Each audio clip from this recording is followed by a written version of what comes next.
Good afternoon, everyone. Thank you for being with me this afternoon. I've got two issues that I want to talk with you about, and they're both really, really tragic. First off, I want to introduce you to Elvia Espinoza. She's 46. She was a teacher at Ben Hill Griffin Elementary School, a second grade teacher. She had 3 children. She's described as the perfect mother. She was a beloved teacher in the Frostproof area. She had 3 children, and her 3 children were remarkable. And then I want to introduce you to her youngest child, Emmanuel Espinoza. He's 21. He's known as Manny. He was the 2020 Frostproof valedictorian with a 4.5 GPA average. He was quoted at his high school graduation by saying, "High school was just one of the chapters out of the many we will have throughout our lives. We still have so much to accomplish in the future that will define what kind of legacy the class of 2020 will leave behind." That's right. He was described as being a genius, of being remarkably brilliant.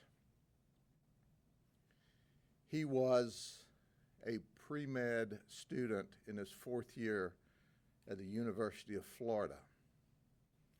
The next chapter of his life was to be a medical doctor. And interestingly enough, he was the youngest of 3 children. Mom called on Saturday morning and said, "Manny, I haven't seen you in a while." They would text about every other day. "I'd like to come up to Gainesville to see you." And he said, "Well, Mom, I'm visiting grandfather this weekend. He has an event, so I'll be down your way." She said, "That's great. Why don't you stay with me at the house?" And he said, "Sure, I'd love to." He arrived at about 2 p.m. in the afternoon. And we're going to show a clip. He had put earbud pods in his ear, and he was playing "No Church in the Wow" when he drove up to the house and knocked on the front door.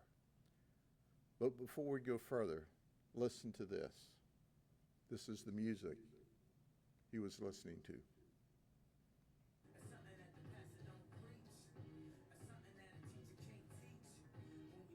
Money we can't keep, but we probably spend it all because the pain ain't cheap. Preach. Things in the mind. What's a box to a king? What's a king to a guy? What's a guy to a non-believer? We don't believe in anything. We make it out alive. Alright.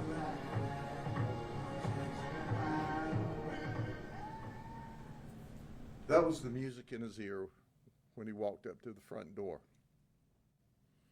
He said that he had just been angry or not liked his mother for years and years.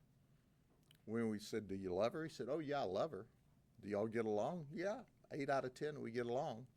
But I've wanted to kill her for years, and I made up my mind as I drove from Gainesville, today is the day."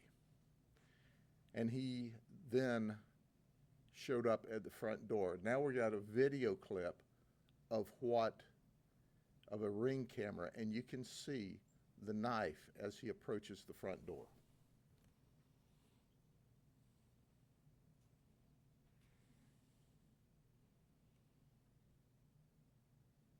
Notice behind his back. There's the knife. He tried to open the door, and the door was locked, so he knocked on the door, and his beautiful mother was so excited to see her son. she opened the door. The second she opened the door, he charged in and started stabbing her. He made the statement that he knew where to stab her for maximum effect because of his biology classes. We have another audio that we're not going to play from the inside of the house where she's screaming, "Manny, Manny, Manny," and he's not saying one word. He stabbed her in excess of 70 times.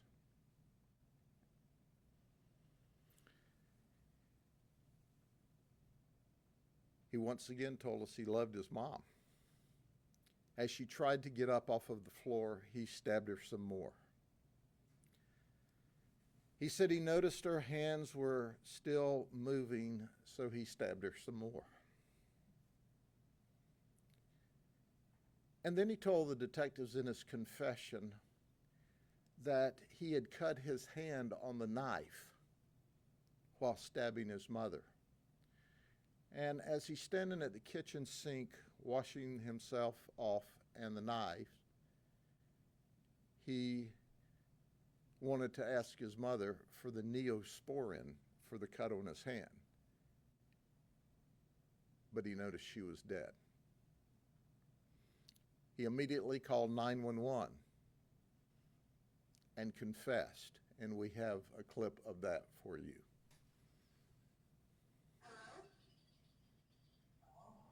Yes, tell me exactly what happened.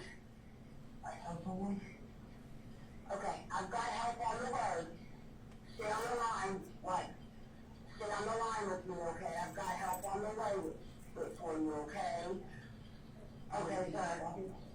Okay, I want you, yes, sir, I want you to take everything out of your pockets.